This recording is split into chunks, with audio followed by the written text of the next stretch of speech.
अस्सलाम वालेकुम ख़वातीन और हज़रात, मैं हूं साइकोलॉजिस्ट आमिर हाशिम और मेरे साथ हमेशा की तरह मौजूद हैं कंसल्टेंट साइकियाट्रिस्ट डॉक्टर हुमा। आज का शो जो कि हमारा शो है ज़हन ठीक तो सब ठीक, इसमें हम एक अहम टॉपिक के बारे में बात करेंगे। जबकि पिछले प्रोग्राम में भी हमने एक बहुत ही अहम टॉपिक जो कि डिप्रेशन था उस पर बात की थी और लोगों को काफ़ी रहनुमाई दी थी डॉक्टर हुमा की मदद से। तो आज का जो प्रोग्राम है उसमें भी हम एक ऐसा ही टॉपिक लेकर आए हैं जिसमें काफ़ी ज़्यादा लोगों को समझ नहीं आती कि ये क्या उनका कोई जिस्मानी मसला है या कोई जहनी मसला है। ऐसी काफ़ी सिचुएशंस होती हैं, काफ़ी ऐसे मामलात होते हैं जहाँ पर लोग घबराहट का शिकार हो जाते हैं, फ़ाइट और फ्लाइट के मूड में चले जाते हैं। कुछ ऐसे एक्शंस उनको वक्ती तौर पर लेने पड़ जाते हैं जिनसे उनका नुकसान हो जाता है। कभी हार्ट बीट का बहुत ज़्यादा तेज़ होना, ब्रीदिंग का बहुत ज़्यादा स्लो हो जाना। इस प्रॉब्लम को जो कि माहिरीन जो कि रिसर्च करने के बाद इसको जो नाम देते हैं वो एंजाइटी का नाम देते हैं। एंजाइटी प्रॉब्लम्स होती हैं इंसान को। इसके बारे में मैं जितना आपको बताया, इसमें फ़र्दर डॉक्टर हुमा जो कि हमारे पास मौजूद हैं, इनसे रहनुमाई लेंगे और कंप्लीट तफसीली बात करेंगे। तो डॉक्टर हुमा, सबसे पहला मेरा आपसे ये सवाल है, जैसे कि मैंने एंजाइटी के बारे में थोड़ी सी बात की है, तो एंजाइटी आप कंप्लीट एक फ्रेम, कोई डेफिनेशन जो आपके पास या कोई एक कोडेड वर्ड्स में कोई इसकी एग्जांपल हो, वो बताएं कि एंजाइटी होती क्या है। आमिर, एंजाइटी बेसिकली एक साइकेट्रिक इशू है, एक जहनी बीमारी है जिसमें डिफरेंट अलामतें होती हैं। ठीक है। उसमें कुछ अलामतें, जैसे आपने बताया, जिस्मानी अलामतें भी होती हैं और कुछ जहनी अलामतें भी होती हैं, लेकिन इसमें जो प्रीडोमिनेट करती हैं वो जिस्मानी अलामतें करती हैं। सही। ठीक है। और एंजाइटी को बेसिकली उर्दू में तशवीश की बीमारी, डर की बीमारी या घबराहट या परेशानी की बीमारी कहा जा सकता है। तो जो सब अलामतें, जब आप खौफज़दा होते हैं किसी वजह से या परेशान होते हैं, घबराहट होती है, तो जो सब अलामतें उस वक्त होती हैं, तो एंजाइटी की मोरलेस वही अलामतें होती हैं। ठीक। अच्छा, इसकी अलामतें आप बता रहे हैं, तो क्या ये जिस्मानी अलामतों से मिलती जुलती नहीं है, या इनको हम कोई जिस्मानी अलामतें नहीं समझ सकते? जो कि आपने अलामतें बताई, इसमें कुछ और भी आप ऐड करना चाहेंगे अलामतों में और जिस्मानी अलामतों से जो मिलती हों? एंजाइटी की अलामतों को हम दो ग्रुप्स में डिवाइड कर सकते हैं। ठीक है। एक तो इसकी जहनी अलामतें हैं और एक इसकी जिस्मानी अलामतें हैं। ठीक है। जो जहनी अलामतें हैं उसमें हमारे पास आता है कि कंसंट्रेशन कम हो जाती है, फेयरफुल थॉट्स आती हैं, डर लगता है, खौफज़दा महसूस करते हैं, उसमें वरीसम थॉट्स आती हैं, परेशानी महसूस होती है, खुदा न ख्वास्ता ये हो जाएगा, मैं बाहर निकलूँगी एक्सीडेंट हो जाएगा, मैं यहाँ पे बैठी हूँ छत गिर जाएगी, कुछ इस तरह की नेगेटिव खौफज़दा करने वाली थॉट्स आती हैं जिसकी वजह से आप खौफज़दा महसूस करते हैं। ठीक है। परेशान करने वाली थॉट्स आती हैं। इन थॉट्स की वजह से कंसंट्रेशन कम हो जाती है, जैसे कोई काम कर रहे हैं तो उस काम पे आप ध्यान नहीं दे सकते। ठीक है। फिर इन थॉट्स की वजह से गुस्सा आता है, परेशानी होती है। तो ये सब इसकी जहनी अलामतें हैं। ठीक है। इसके बाद इसकी कुछ जिस्मानी अलामतें हैं, और जिस्मानी अलामतें इसकी हर सिस्टम में आती हैं। ठीक है। तो हम इसका, मैं आपको सिस्टम वाइज इसकी जिस्मानी अलामतें ज़रा डिटेल में डिस्कस करती हूँ। सबसे पहला हमारा निज़ाम हज़म है, यानी कि डाइजेस्टिव सिस्टम है। तो इसमें क्या क्या अलामतें आती हैं? इसमें मुंह खुश्क हो जाता है, नवाला या कोई चीज़ निगलने में परेशानी होती है, मुश्किल से निगला जाता है। एब्डोमिनल डिस्कम्फर्ट हो सकता है, जैसे कि आपको एब्डोमिनल पेन हो सकती है, आपके मैदे में दर्द हो सकती है। फिर साथ में गैस का एक्सेसिव अखराज हो सकता है, साथ में आपको लूज़ मोशन हो सकते हैं। तो ये सब इसकी निज़ाम हज़म जो है उसके रिलेटेड अलामतें हैं। ठीक हो गया। फिर अगर हम बात करें निज़ाम दौरान खून जो है, हमारा सर्कुलेटरी सिस्टम है, उसमें क्या होता है कि हार्ट बीट बहुत तेज़ हो जाती है, इतनी तेज़ हो जाती है कि अपनी हार्ट बीट खुद सुनाई देती है, जिसे पैल्पिटेशंस कहते हैं मेडिकल टर्म में, कि आपकी हार्ट बीट इतनी ज़्यादा तेज़ होती है कि आपका दिल इतना तेज़ धड़का होता है कि आप खुद महसूस होता है, खुद सुनाई दिल बाहर आने वाला है। फिर साथ में हार्ट बीट के साथ आपको चेस्ट पेन भी हो सकती है। वो टिपिकल चेस्ट पेन, जैसे आपको कोई हार्ट अटैक हो तो उससे भी रिजेंबल कर सकती है कि आपको इतनी स्वेयर चेस्ट पेन हो सकती है कि आपके बाजू में भी रेडिएट कर सकती है, चेस्ट पेन होती है। ठीक है। ये तो इसकी अलामतें होंगी जो निज़ाम दौरान खून या सर्कुलेटरी सिस्टम से रिलेटेड है। फिर इसकी अलामतें हैं जो हमारे मस्कुलर सिस्टम है, उसमें क्या हो सकता है कि ट्रेमर्स आ सकते हैं, हाथ कांप सकते हैं, ठीक है, बॉडी कांप सकती है, ठंडे पसीने आ सकते हैं, फिर सर में दर्द हो सकती है, डिफरेंट मसल्स में पेन हो सकती है। तो ये मस्कुलर सिस्टम से रिलेटेड अलामतें हैं। फिर हमारा जो दिमाग का सिस्टम है उसे सेंट्रल नर्वस सिस्टम जो हमारा है, जो दिमाग जो सारा कुछ कंट्रोल कर रहा है, उसमें क्या डिजीनेस, चक्कर आ सकते हैं, ठीक है, ड्राउजीनेस हो सकती है, जैसे सर हल्का हो गया, चक्कर आ रहे हैं, नींद की कैफियत महसूस हो रही है, कुछ इस तरह की अलामतें आ सकती हैं, ठीक है। फिर एक हमारा सिस्टम है निज़ाम इखराज का, जिसे हम कहते उसमें urinary system, genito urinary system में क्या हो सकता है कि पेशाब की अर्जेंसी महसूस होती है और पेशाब निकल भी सकता है, ठीक है। तो इसी तरह अगर फीमेल्स में मेंस्ट्रुअल प्रॉब्लम्स आ सकते हैं, ठीक है, मेल्स में कुछ सेक्सुअल प्रॉब्लम्स आ सकते हैं, तो ये जेनिटो यूरिनरी सिस्टम में इस तरह के प्रॉब्लम्स आ सकते हैं। तो ये सारी सेट ऑफ सिम्टम है जो कि हर हमारा हर सिस्टम इफेक्ट हो रहा है, सिस्टम बाय सिस्टम है। एंजाइटी में ना सिर्फ हम मेंटली इफेक्ट हो रहे हैं बल्कि हमारा फिजिकली हर सिस्टम इफेक्ट हो रहा है, हर सिस्टम में कुछ ना कुछ अलामतें आ रही हैं, ठीक है। तो ये सब अलामतें, ज़रूरी नहीं कि ये सबकी सब अलामतें प्रेजेंट हों, लेकिन मोर लेस इसमें से कुछ ज़्यादातर अलामतें प्रेजेंट होती हैं, ठीक है।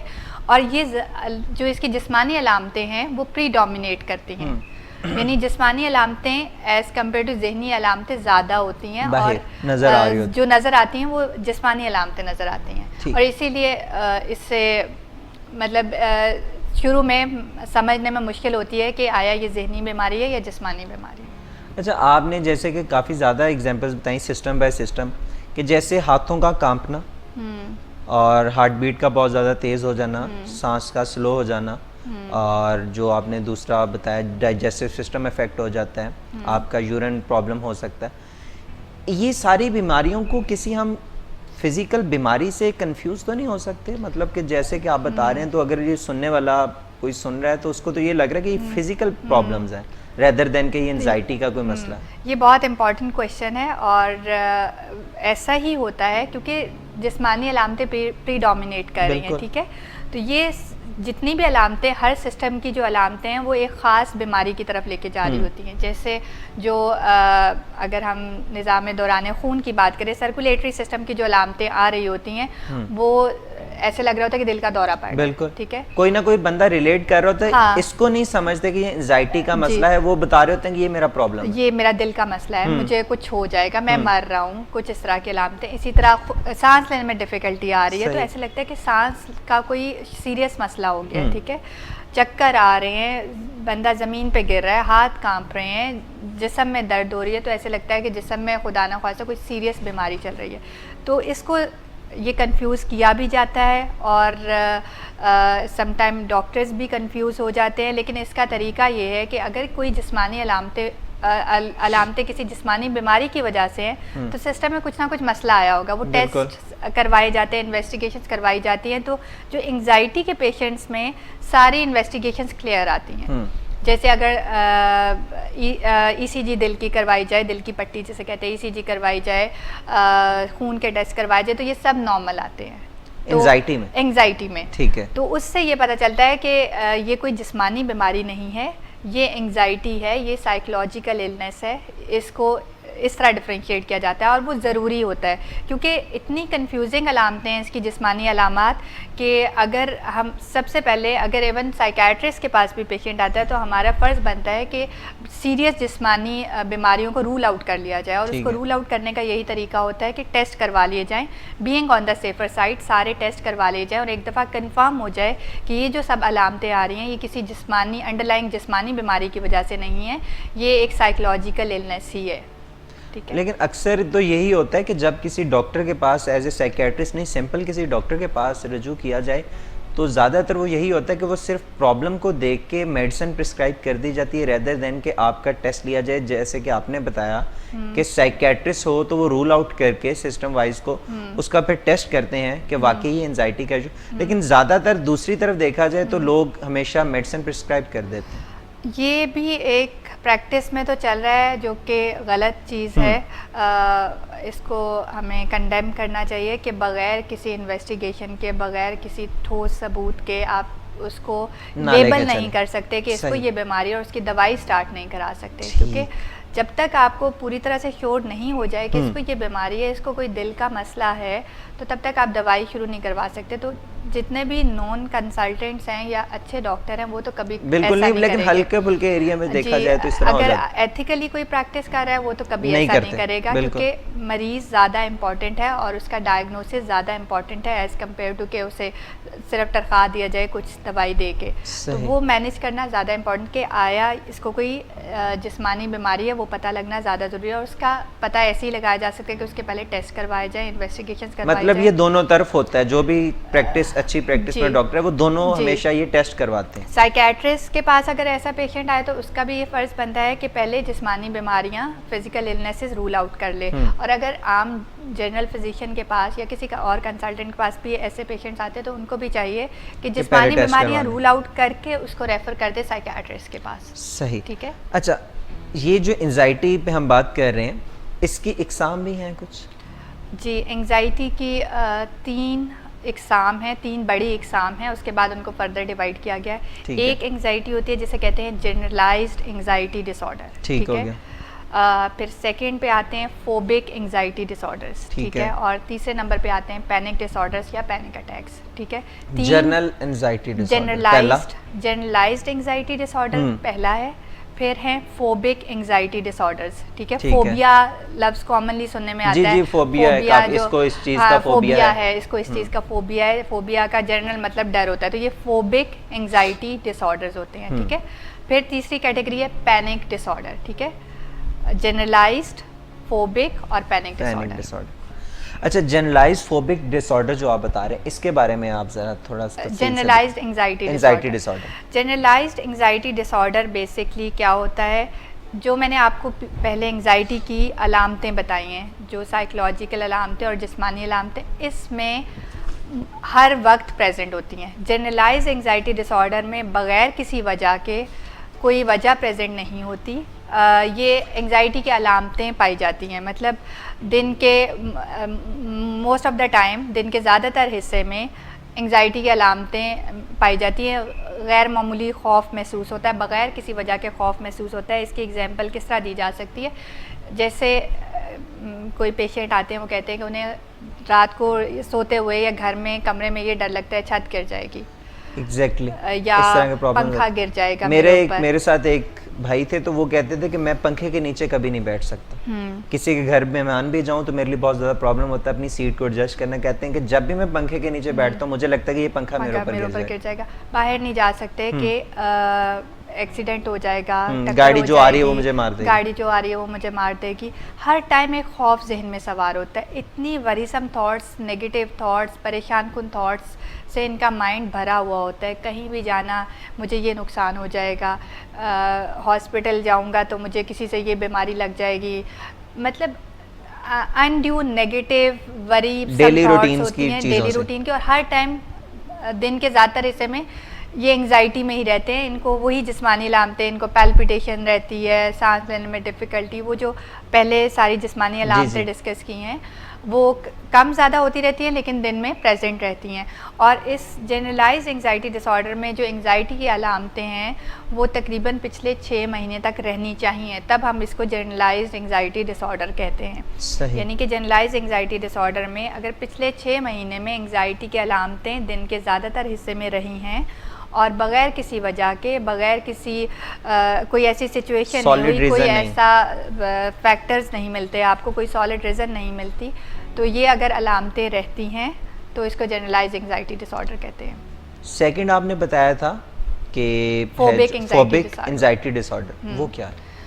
अच्छा, फोबिक एंजाइटी डिसऑर्डर जैसे कि नाम से पता लग रहा है, ये फोबिया जैसे हम कहते हैं उसको इस चीज़ का फोबिया है, उसको हाइट फोबिया बड़ा सुनने में आता है, वाटर फोबिया। जी, ये सिचुएशनल फोबियाज होते हैं कि किसी एक स्पेसिफिक चीज़ से डर लगता है और जब उस स्पेसिफिक चीज़ को देखते हैं तो सारी एंजाइटी की सिम्टम्स होती हैं। ठीक है। अब उसमें क्या क्या सिचुएशंस हो सकती हैं। हाइट से कुछ लोगों को फोबिया होता है, कुछ को पानी से हाइड्रोफोबिया उसे कहते हैं, कुछ को निडल फोबिया, जैसे ही वो सिरेंजेस को निडल्स को देखते हैं उनको एंजाइटी की सिम्टम्स आना शुरू हो जाती हैं। कुछ को डेंटल प्रोसीजर से फोबिया होता है, जैसे ही डेंटिस्ट को देखा। कुछ को डॉक्टर से फोबिया होता है, जैसे बच्चों को देखा हो डॉक्टर से फोबिया हो सकता है। डॉक्टर देख लिया तो बस गए, डॉक्टर देख लिया तो बस एंजाइटी की सिम्टम्स आना शुरू हो गई। फिर इसमें सोशल फोबियाज होते हैं कि किसी भी गैदरिंग में या सोशल सिचुएशन में इनको एंजाइटी की सिम्टम्स आना शुरू हो जाती हैं। फिर इसमें एक होता है एगोराफोबिया। एगोराफोबिया में क्या होता है कि आपकी जो जैसे होम है, आपका जाना पहचाना एनवायरनमेंट है, जैसे ही आप उससे बाहर निकलते हैं तो उसमें आपको एंजाइटी की सिम्टम्स आना शुरू हो जाती हैं। फिर इसमें क्लास्ट्रोफोबिया होता है, जो फियर ऑफ क्लोज्ड स्पेसेस। ये लोग लिफ्ट में नहीं बैठ सकते, ये लोग किसी छोटे कमरे में नहीं जा सकते, ये लोग बाथरूम में, मतलब छोटा कंजेस्टेड कमरा है, बाथरूम में, वहाँ पे कैबिन में नहीं जा सकते, बाथरूम में नहीं जा सकते अकेले, मतलब इस तरह के मसले होते हैं। तो ये फोबिक एंजाइटी डिसऑर्डर होता है। मतलब ये डिफरेंट फोबिक हर डोमेन के अलग अलग, ये इसमें एक स्पेशल सिचुएशन आएगी तो एंजाइटी के सिम्टम्स आएंगे। अगर वो सिचुएशन नहीं आती तो इनको एंजाइटी के सिम्टम्स नहीं होते। मतलब जनरलाइज ये है कि जनरल डेली रूटीन में से जितने भी कोई प्रॉब्लम जो भी सामने आएगी तो उससे रिलेटेड उसको एंजाइटी प्रॉब्लम हो सकती है। ये हार्ट बीट और ये सारी सिम्टम्स नजर आएंगे। फोबिक में वो एक पर्टिकुलर स्पेसिफिक सिचुएशन या वाटर या हाइट या कोई इस तरह की सिचुएशन का बता। अच्छा, पैनिक अटैक्स भी होते हैं कुछ? हाँ जी, तीसरा इसका है पैनिक डिसऑर्डर। अब जनरलाइज एंजाइटी डिसऑर्डर में भी बगैर वजह के एंजाइटी की सिम्टम्स आती हैं, पैनिक डिसऑर्डर या पैनिक अटैक्स में भी बगैर वजह की एंजाइटी की सिम्टम्स आती हैं। लेकिन इसको जनरलाइज एंजाइटी डिसऑर्डर से हम कैसे डिफरेंशिएट करते हैं? जनरलाइज एंजाइटी डिसऑर्डर में कंटिन्यूस सिम्टम्स हैं, most part of the day है, ठीक है। लेकिन पैनिक डिसऑर्डर या पैनिक अटैक्स में एक अटैक आता है, शॉर्ट ड्यूरेशन होता है, आधे घंटे का होता है तकरीबन 15 मिनट्स टू 30 मिनट्स का एक अटैक आता है, ठीक है, जिसमें एंजाइटी की बहुत ज़्यादा सिम्टम्स आती हैं। उसमें पैल्पिटेशंस, हार्ट बीट इतनी तेज़ हो जाती है कि ऐसे लग रहा होता है कि बस अब दिल ख़त्म हो गया। चोकिंग सेंसेशन, सांस इतना रुक के आ रहा होता है कि लग रहा होता है कि अब बस सांस नहीं आएगा।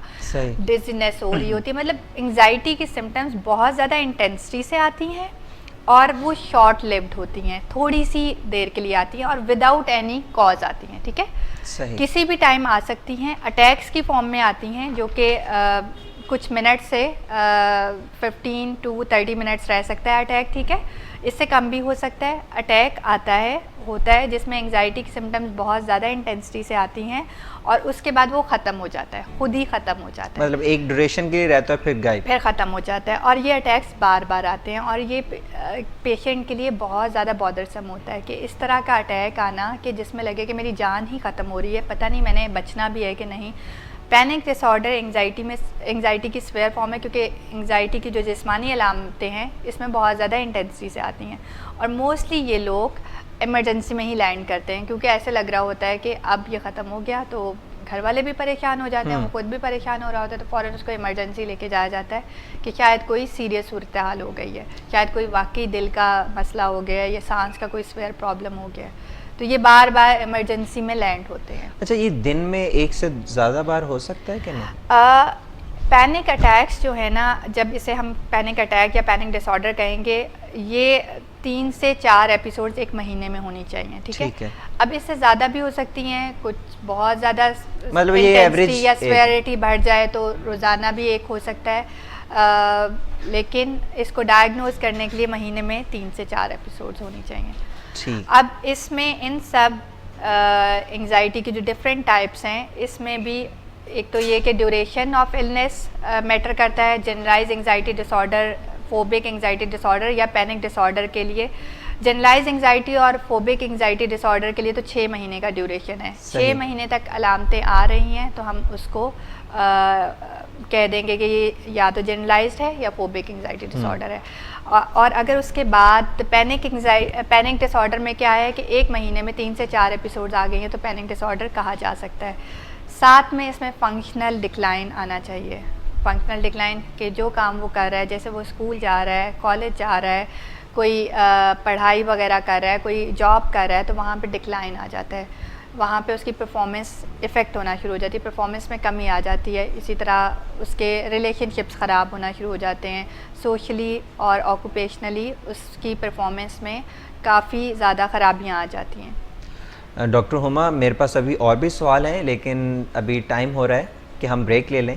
ब्रेक से लौट कर आएंगे तो नाज़रीन आपको बताएंगे कि एंजाइटी को सॉल्व कैसे किया जा सकता है, इससे निपटा कैसे जा सकता है और इसकी क्या ट्रीटमेंट हम आपको रिकमेंड करते हैं। हमारी यूनिवर्सिटियों में और तालीमी दरसगाहों में नशे की बीमारी एक वबा की तरह फैली हुई है। किसी यूनिवर्सिटी को ड्रग्स से पाक करना अगरचे कांटों से भरा हुआ रास्ता है, लेकिन इसकी मंजिल बड़ी खूबसूरत है। यूनिवर्सिटी इंतज़ामिया वालिदैन के साथ एक बहुत ही प्लेजेंट गठजोड़ करके अपने बच्चों की फलाह व बहबूद का रास्ता हमवार कर सकते हैं। अगर यूनिवर्सिटी में रोज़ाना 10 लोगों का यूरिन सैंपल हम लेते हैं और अगर कोई यूरिन सैंपल नहीं देता तो उसे घर जाके दोबारा सोचने का मौका देते हैं, तो 6 महीने बाद हम इस प्रोग्राम को एक स्टेप और आगे बढ़ा सकते हैं। कुछ ऐसे स्टूडेंट्स का भी यूरिन सैंपल लें कि जो उस बैलेटिंग में तो नहीं आते, लेकिन उनके तौर अतवार ऐसे हैं, उनके सिम्टम्स ऐसे हैं कि जिससे कॉलेज इंतज़ामिया को शुबा होता है और वो 10 के साथ 2 और ऐड कर दें, जैसे कि ग्रेड्स का नीचे आना और पिछले सेमेस्टर की निस्बत अगले सेमेस्टर में जो कामयाबी है वो कम दर्जे की होना और ड्रास्टिक डिफरेंस होना। बहुत सारी चीज़ें इसमें फ़िज़िकल अपीयरेंस से रिलेटेड भी हैं, जैसे किसी का वज़न एकदम बहुत ज़्यादा गिर जाना या किसी का वज़न बहुत ज़्यादा बढ़ जाना, किसी की अटेंडेंस में जो है वो एक बहुत ज़्यादा चेंज आपको नज़र आए कि अचानक से वो बहुत ज़्यादा अरसे के लिए गायब है। क्या वही स्टूडेंट्स जो ड्रग यूज़ करते हैं वो ड्रग पुशर भी बन जाते हैं? बिल्कुल। आप ऐसा ना सोचें कि किसी यूनिवर्सिटी में जो मनशियात की सप्लाई होती है वो ड्रग डीलर कर रहे होते हैं जो बाकी सोसाइटी में कर रहे होते हैं। यूनिवर्सिटी में जो स्टूडेंट्स हैं वो एक दूसरे के साथ तावन के नाम पे, एक दूसरे के साथ दोस्ती के नाम पे ये दगा कर रहे होते हैं। कई दफ़ा अपना खर्चा निकालने के लिए भी अपना ड्रग का खर्चा निकालने के लिए, तो जो इब्तदाई तौर पर जैसे कोई 2016 में ड्रग यूज़ शुरू करता है, 2017 में ड्रग यूज़ डिसऑर्डर में चला जाता है, 2018 में वो एडिक्शन में चला जाता है, तो समझ लें कि 2019 में वो ड्रग डीलर है। और आप उसे जब देखेंगे तो वो बज़ाहिर उस कॉलेज का एक बोनाफाइड स्टूडेंट होगा जिसके पास अपना शनाख्ती कार्ड है, जिसके पास कॉलेज का ब्लेज़र है, और आप सोच रहे हैं कि कोई इनविजिबल डीलर होता है। तो अभी आपके भी कुछ सवालात हैं जो कि कमेंट्स के ज़रिए हमारे तक पहुँचे, और इससे भी मज़ीद अगर आपके कुछ सवालात हैं तो आप लाजमी कमेंट किया करें, ताकि अभी या तो हम ब्रेक में इन कमेंट्स को देखते हैं और आपके रहनुमाई करते हैं, अगर नहीं तो नेक्स्ट शो में हम लाजमी आपके जो भी सवालात होते हैं उनका मुकम्मल रहनुमाई आपको फ्राहम करेंगे। अभी जो मेरे पास में सवाल हैं पहले वो मैं पूछता हूँ, फिर लोगों के कुछ कमेंट्स हैं वो भी मैं आपसे पूछना चाहूँगा, क्वेश्चंस की सूरत में है। सबसे पहले तो मुझे ये बताएं कि एंजाइटी की वजह क्या है, मतलब एंजाइटी किस वजह से होती है, एंजाइटी कैसी, कौन सी ऐसी वजह होती है कि एंजाइटी बहुत ज़्यादा इंसान को हो जाती है? एंजाइटी की डिफरेंट वजह हो सकती हैं। ठीक है। एक तो वजह ये है कि जेनेटिक कंपोनेंट हो सकता है, यानी कि आपके पेरेंट्स, बहन भाइयों में किसी को एंजाइटी का मसला है तो आप में एंजाइटी होने के चांसेस ज़्यादा हैं। ठीक है, जेनेटिक कंपोनेंट भी होता है एंजाइटी का। डिफरेंट स्टडीज़ की गई हैं जिसमें देखा गया है कि अगर पेरेंट्स में एंजाइटी थी तो बच्चों में एंजाइटी होने के चांसेस ज़्यादा थे as compare to normal population. और इसी तरह ट्विन्स में एंजाइटी, अगर एक ट्विन को एंजाइटी हुई है तो दूसरे को एंजाइटी होने के काफ़ी ज़्यादा चांसेस थे। एक तो जेनेटिक कॉज है, फिर अर्ली लाइफ में, चाइल्डहुड में कुछ स्ट्रेसफुल इवेंट्स रहे हों। अर्ली लाइफ के स्ट्रेसफुल इवेंट्स यही हो सकते हैं कि पेरेंट्स से सेपरेशन हुई हो, पेरेंट्स की आपस में सेपरेशन हुई हो, या पेरेंट्स से दूर रहना पड़ा हो किसी वजह से, या फिर पेरेंट्स के बहुत ज़्यादा आपस में कन्फ्लिक्ट्स देखे हों, तो उसकी वजह से भी लेटर लाइफ में एंजाइटी होने के चांसेस बढ़ जाते हैं। इसके अलावा ये भी देखा गया है कि अगर कोई एब्यूज़ वगैरह हुआ हो, जिसमें कोई सेक्सुअल एब्यूज़ या फिज़िकल एब्यूज़ हुआ हो किसी बच्चे के साथ, तो उसमें भी एंजाइटी होने के चांसेस ज़्यादा होते हैं। इन बच्चों में सोशल फोबियाज डेवलप हो सकते हैं। बचपन में फ़िज़िकली अब्यूज़ हुआ हो, बहुत मारा पीटा गया हो बच्चे को, तो उसमें भी सोशल फोबियाज होने के चांसेस ज़्यादा होते हैं। बचपन में किसी ख़ास चीज़ से डर बैठा हो तो वो भी लेटर लाइफ में फोबिक एंग्जाइटी डिसऑर्डर में कन्वर्ट कर सकता है। बचपन में कोई ऐसी चीज़ से डर बैठ गया हो, कोई इंसिडेंट ऐसा देख लिया हो, जैसे किसी को पानी से बहुत ज़्यादा डर बिल्कुल। लगता है और उसने बचपन में किसी को पानी में डूबते डूबते हुए मरते हुए देख लिया, तो वो बिल्कुल। इसके जहन में back of the mind, unconscious mind में बैठा हुआ है। इसी तरह कोई ऐसे इंसिडेंट्स बचपन में देख लिए हो तो वो फोबिक एंग्जाइटी डिसऑर्डर में कन्वर्ट हो सकते हैं लेटर लाइफ में। सही। फिर करंट लाइफ में कुछ ऐसा स्ट्रेसफुल इवेंट रहा हो, कोई ऐसा एक्सपीरियंस हुआ हो, जैसे निडल फोबिया। क्यों डर लगता है? क्योंकि निडल लगना एक पेनफुल एक्सपीरियंस होता है। हमने हॉस्पिटल में जाके देखा होता है, लोगों को सुइयाँ चुभ रही होती है, वो चीख चिल्ला रहे होते हैं, तो इसको पेन से रिलेट किया जाता है। ठीक तो है। इसलिए उस पेनफुल एक्सपीरियंस से बचने के लिए इसके अगेंस्ट फोबिया डेवलप हो जाता है। तो स्ट्रेसफुल इवेंट्स रहे हों, कोई रिसेंट लाइफ में कुछ इस तरह की चीज़ें हों, तो उससे भी एंग्जाइटी हो सकती है। ठीक है, ये तो इसकी डिफरेंट वजह हैं। ठीक है, इनमें से कोई भी वजह हो सकती है। मल्टीफैक्टोरियल बीमारी है, इन सब वजूहात में से कोई भी वजह हो सकती है एंग्जाइटी भी देखने में आया है कि ख़वातीन में एंग्जाइटी की शरह एज़ कम्पेयर टू मर्द ज़्यादा है। 2:1 रेशो है, यानी हर 2 ख़वातीन के मुकाबले में 1 मर्द में एंग्जाइटी की सिम्टम्स होती हैं। ठीक है, और उसमें भी ख़वातीन में ये शरह क्यों ज़्यादा है? क्योंकि ख़वातीन की लाइफ में stressful events as compare to males ज़्यादा आते हैं। जैसे विक्टिमाइज भी वो ज़्यादा होती हैं, स्ट्रेसफुल सिचुएशंस का उन्हें ज़्यादा सामना होता है, तो ख़वातीन में एंग्जाइटी की शरह कंपैरेटिवली ज़्यादा होती है। अच्छा, अभी जो कमेंट्स में हमें सवाल आए हुए हैं उसमें मैं आपसे पूछना चाहूँगा कि एक क्वेश्चन है, how to avoid social phobia. अच्छा, इस पे सोशल जो होता है जी, इस पे आमिर हम ट्रीटमेंट में मैं ये इंडिविजुअली फिर बात आपसे सवाल करेंगे। पूछ लूँ हाँ जो जी, आप ट्रीटमेंट में ये कंक्लूड हम करके आंसर दे इंडिविजुअली दें। बात नाज़रीन, करेंगे। जो आपके क्वेंट्स हैं उनका मैं 1 बाय 1 पूछ लेता हूँ, जबकि मैं जो कि डॉक्टर उमा हमें हेल्प करेंगी कमेंट्स की, जो आपके एंड में ट्रीटमेंट की सूरत में वो आपके कमेंट्स के सारे आंसर भी दे देंगे। सेकंड में सवाल है कि what about the panic phobia. Panic phobia, हाँ जी। पैनिक फोबिया बेसिकली नहीं है, पैनिक डिसऑर्डर या जी। पैनिक अटैक्स हैं। जी, वो पैनिक फोबिया पूछ रहे हैं। जी, पैनिक फोबिया कोई टर्म नहीं है। ठीक है, पैनिक अटैक्स पैनिक अटैक्स या पैनिक डिसऑर्डर होता है, जो ठीक है। Short term short lived anxiety की एपिसोड आती है, जिसमें एंग्जाइटी की जिस्मानी अलामतें बहुत ज़्यादा स्वेयर होती हैं। ठीक है, लेकिन वो कुछ टाइम बाद सेटल हो जाती है। अच्छा, फिर एक क्वेश्चन पूछा गया कि अगर एक बंदा लॉन्ग टर्म के लिए एक प्रॉब्लम से, पर्टिकुलर प्रॉब्लम से गुजर रहा है, तो क्या वो फोबिया कन्वर्ट हो जाएगा दूसरी फॉर्म्स में कि नहीं? हो सकता है, स्ट्रेसफुल इवेंट ज़्यादा आएँ तो फोबिक एंग्जाइटी डिसऑर्डर या एंग्जाइटी डिसऑर्डर होने के चांसेस होते हैं। ठीक है। मतलब ये नहीं कहा जा सकता कि हर बंदा जिसके साथ स्ट्रेसफुल इवेंट्स आ रहे हैं, जिसको स्ट्रेसफुल इवेंट्स का सामना है, वो हर बंदा एंग्जाइटी का शिकार होगा, ऐसा नहीं होता, लेकिन चांसेस ज़्यादा होते हैं। चांसेस। तो मिस, इन सब की हेल्प के लिए, ये कमेंट्स और जो सवाल हैं इनकी हेल्प के लिए आप हमें एक तवील डिटेल में बता दें कि ट्रीटमेंट क्या है एंजाइटी के लिए हमारे पास। ट्रीटमेंट मैं इंडिविजुअली बताती हूँ, हर एक डिफरेंट के- टाइप्स हैं, तो टाइप्स हर के लिहाज टाइप के लिहाज से मैं ट्रीटमेंट बताती हूँ। ठीक है। सबसे पहले हमारे पास आता है जनरलाइज्ड एंग्जाइटी डिसऑर्डर।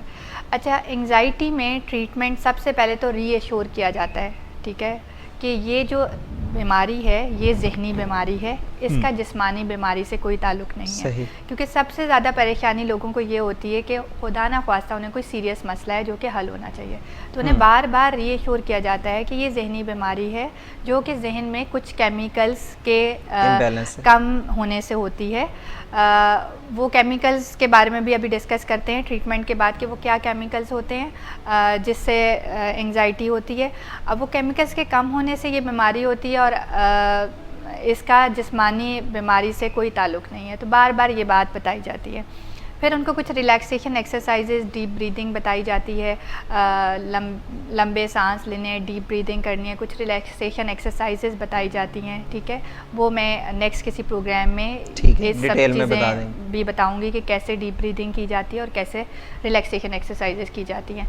फिर उस शॉर्ट टर्म के लिए कोई उनको सुकून वाली गोलियां दी जा सकती हैं, नींद की गोलियां दी जा सकती हैं, सुकून की गोलियां दी जा सकती हैं, जिसका शॉर्ट टाइम बहुत अच्छा इफ़ेक्ट आता है। ठीक है। फिर इसमें सेरोटोनिन एक केमिकल है जो कि डिप्रेशन में भी कम होता है, एंग्जाइटी में भी वही केमिकल कम होता है। तो सेरोटोनिन वाली दवाइयाँ दी जा सकती हैं जो दिमाग में सेरोटोनिन की मिकदार को ज़्यादा करती हैं। ठीक है। तो ये कुछ चीज़ें हैं जो जनरलाइज एंग्जाइटी डिसऑर्डर के लिए की जाती हैं। अब उसके बाद हमारे पास आता है फोबिक एंग्जाइटी डिसऑर्डर, क्योंकि जनरलाइज एंग्जाइटी डिसऑर्डर में एंग्जाइटी हर वक्त रहती है। फोबिक एंग्जाइटी डिसऑर्डर में जब कोई सिचुएशन आती है तो उसमें एंग्जाइटी की सिम्टम्स आती हैं। तो अब ये देखा जाता है कि किस सिचुएशन में एंग्जाइटी की सिम्टम्स आ रही हैं, जैसे कि सोशल फोबिया है। अब इन लोगों को इसमें साइकोथेरेपी या साइकोलॉजिकल ट्रीटमेंट मेन ट्रीटमेंट हैं। ठीक है। उनको उस सिचुएशन में लेके जाया जाता है। ठीक है। अब दो तरह से उनको उस सिचुएशन में लेके जाया जाता है, एक तो इमेजिनरी लेवल पे, फिर एक्चुअली भी उनको उस सिचुएशन में लेके जाया जाता है। पहले इमेजिनेशन में एक्सरसाइज कराई जाती है कि आप महसूस करें कि आप एक प्रेजेंटेशन दे रहे हैं, सबके सामने एक प्रेजेंटेशन दे रहे हैं। आपकी एंग्जाइटी को रेट करवाया जाता है कि आपकी एंग्जाइटी क्या है।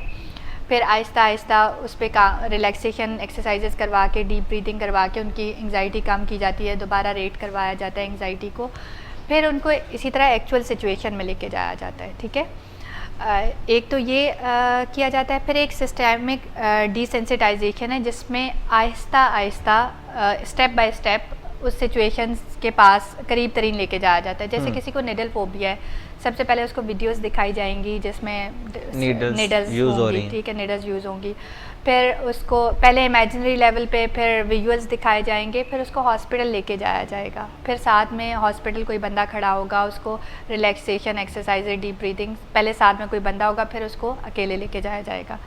ठीक है। ये कुछ टेक्निक्स हैं जिसमें उसको हेल्प आउट किया जाता है उस सिचुएशन को फेस करने के लिए, क्योंकि जो फोबिक एंग्जाइटी डिसऑर्डर है इसमें बेसिकली उस सिचुएशन से फोबिया होता है, तो ये अवॉइडेंस बिहेवियर इनमें डेवलप हो जाता है। जिनको सोशल एंग्जाइटी सिचुएशन में नहीं जाना चाह रहे, वो सिचुएशन में जाते ही नहीं है। जैसे जिसको सोशल एंग्जाइटी है तो वो गैदरिंग से अवॉइड करता है, वो गैदरिंग के पास नहीं जाता बिल्कुल भी। जहाँ भी 4-5 लोग इकट्ठे हो जाएंगे वो वहाँ से चला जाएगा। जिसको मतलब क्लास्ट्रोफोबिया है वो लिफ्ट में नहीं बैठेगा, चाहे 10वीं मंजिल पे जाना पड़े वो सीढ़ियों से जाएगा। जिसको हाइट फोबिया वो हाइट पे नहीं चढ़ सकता।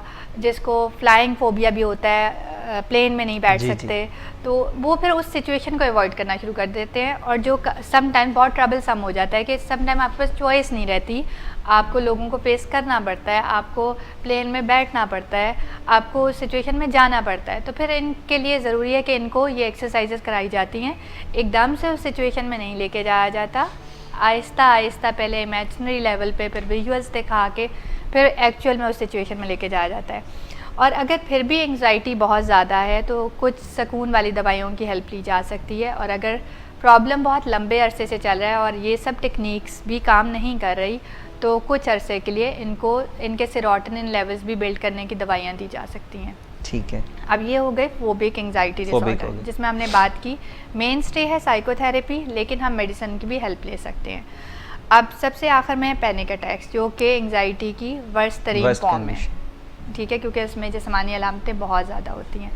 अब जो हमारे पास पैनिक अटैक्स हैं उसमें एक तो इसमें दवाइयाँ दी जाती हैं। ठीक है, क्योंकि इसमें सिम्टम्स काफ़ी ज़्यादा होती हैं, तो स्वेयर किस्म की सिचुएशन होती है, तो मेडिसिन इसमें सुकून वाली दवाइयाँ इस्तेमाल की जाती हैं। और अगर वो उनकी मिकदार भी ज़्यादा दी जाती है क्योंकि उनको फौरी तौर पे रिलैक्स करना होता है। प्लस इनको भी और इनकी फैमिली को भी बार बार रीएश्योर किया जाता है कि ये पैनिक अटैक है, इसमें ये अलामतें होंगी, इसका जिस्मानी बीमारी से कोई ताल्लुक़ नहीं है और ये कुछ टाइम के लिए रहेंगी, फिर ठीक हो जाएंगी। सही। तो आपने परेशान नहीं होना। अगर पैनिक अटैक आता है तो आपने आराम से, आपने मज़ीद परेशान नहीं होना, आपने मज़ीद पैनिक नहीं करना, क्योंकि जब आप पैनिक अटैक में परेशान हो जाते हैं तो उससे सिम्टम्स और ज़्यादा बढ़ जाती है। तो आपने जब पैनिक अटैक आए, आपने आराम से किसी जगह पे बैठ जाना है। अगर आपके लिए पॉसिबल है तो आप डीप ब्रीदिंग स्टार्ट कर दें, कोई रिलैक्सेशन एक्सरसाइज स्टार्ट कर दें, लेकिन परेशान नहीं होना। ना घर वालों ने परेशान होना है, ना आपने परेशान होना है। और बार बार इमरजेंसी में नहीं जाना, बार बार टेस्ट रिपीट नहीं करवाने, बार बार डिफरेंट डॉक्टर्स के पास नहीं जाना, क्योंकि ये पैनिक अटैक्स हैं जो कि आने हैं और कुछ टाइम के लिए आने हैं और फिर ख़त्म हो जाने हैं। इसमें शुरू में तो सुकून वाली दवाइयों की ज़्यादा मकदार में दी जाती है ताकि उस टाइम थोड़ा सा नॉर्मलाइज किया जा सके। उसके बाद इसमें सेरोटोनिन बिल्ड करने वाली दवाइयाँ दी जाती हैं। इसमें कुछ एंग्जाइटी कम करने वाली, जिन्हें बीटा ब्लॉकर्स कहते हैं, वो दी जाती हैं। तो इसमें इस तरह की दवाइयाँ दी जाती हैं। नींद की दवाइयाँ दी जाती हैं, सुकून की दवाइयाँ पैनिक अटैक्स में काफ़ी ज़्यादा। तो ये सब आपने जो बताया है, ये कंप्लीट एक ट्रीटमेंट प्रोग्राम आपने स्टेप बाय स्टेप तीनों का बता दिया। नाजरीन, इसी के साथ आपसे इजाज़त चाहेंगे आज के प्रोग्राम की। और एंग्जाइटी के बारे में डॉक्टर हुमा ने जो हमें रहनुमाई दी है, वो तीनों जनरलाइज, फोबिक और पैनिक अटैक्स तीनों के बारे में उन्होंने इन्फॉर्म किया हमें। और अगर इसमें ठीक हो जाता है, ये भी बहुत ज़्यादा क्वेश्चन होता है लोगों का कि एंग्जाइटी, ये मिथ, एक वो क्वेश्चन है लोगों के जहन में कि ठीक हो जाता है कि नहीं होता। हाँ, एंग्जाइटी का प्रोग्नोसिस थोड़ा सा पुअर है, यानी कि एंग्जाइटी जो होती है ये लॉन्ग टर्म रहती है। इसमें देखा ये गया है कि अगर 3 साल से ज़्यादा एंग्जाइटी की अलामतें हैं तो उसका ठीक होना थोड़ा सा मुश्किल होता है। ठीक है, फिर उसको सिम्टम्स को मैनेज किया जाता है। अगर 3 साल से पहले डायग्नोज हो गया है तो फिर देखा गया है कि काफ़ी अच्छी रिकवरी हो जाती है। सही। तो अगर, क्योंकि हमारे यहाँ जब प्रेजेंट किया जाता है डिफरेंट जगह से होके पेशेंट फाइनली साइकेट्रिस्ट के पास आता है तो 3 साल से तो ऊपर हो चुके टाइम गुजर चुका होता है ये वाला। तो इसीलिए फिर वो लंबा अरसा चलती हैं।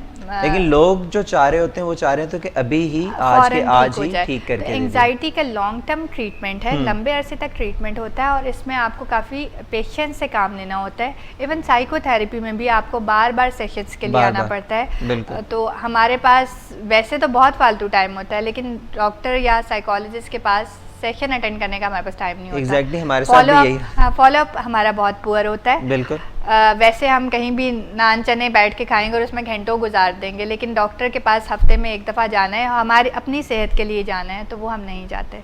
तो ये कुछ चीज़ें बेसिकली अपने आप में ठीक करने वाली हैं कि अगर ये बीमारी है, अगर एंग्जाइटी का मसला है तो डॉक्टर के पास या साइकोलॉजिस्ट के पास जाना है, फॉलोअप रेगुलर रखना है, क्योंकि ये ट्रीटमेंट लंबे अरसे तक चलेगा। बिल्कुल। और अगर ट्रीटमेंट के साथ एडहेयर रहेंगे, पूरा ट्रीटमेंट करेंगे, तो बेहतरी के काफ़ी ज़्यादा चांसेस हैं, एक नॉर्मल लाइफ गुजारी जा सकती है। ठीक है, थैंक यू नाजरीन। इसके साथ ही आपसे इजाज़त चाहते हैं और डॉक्टर हुमा ने आखिर में कंक्लूड करके आपको बाकायदा बता दिया, इन्फॉर्म कर दिया कि इसकी क्या हेल्प हम लोग अपनी खुद ही मदद के तहत ले सकते हैं, और जिनमें फॉलोअप और ट्रीटमेंट को फॉलो करना, और रेदर देन कहीं और टाइम वेस्ट करने के अपनी ट्रीटमेंट पर अगर फोकस किया जाए तो हमारे लिए ज़्यादा बेहतर होगी। इसी पॉइंट के साथ आपसे आज इजाज़त चाहते हैं। अगले मंगल को फिर आपकी खिदमत में हाजिर होंगे। तब तक के लिए अल्लाह हाफ़िज़।